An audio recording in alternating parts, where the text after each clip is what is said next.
məni dinləmir. Mən nə qədər danışsam da heç cür qulaq asmır. Ya telefondan oynayır, ya mövzunu bağlayır, ya da heç qulaq asmır. Cütlük seanslarında ən çox rast gəldiyim situasiyalardan biri budur. Amma gəlin mövzuya başqa yöndən baxaq. Kişinin qadını dinləməməsinin səbəbi sevgisizlik və yaxud da ki, qadına dəyər verməməklə bağlı deyil.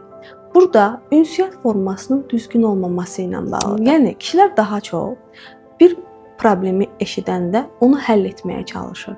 Amma qadının həmin an ehtiyacı sadəcə anlaşılmaq və eşidilməkdir. Hər ikisinin ehtiyacı üst-üstə düşmədiyi üçün bir problem yaranmağa başlayır. Bəzən isə qadın danışmaq istədiyi hadisəni, mövzunu qarşı tərəfi aşağılayaraq, ittiham edərək bunu başa salmağa çalışır.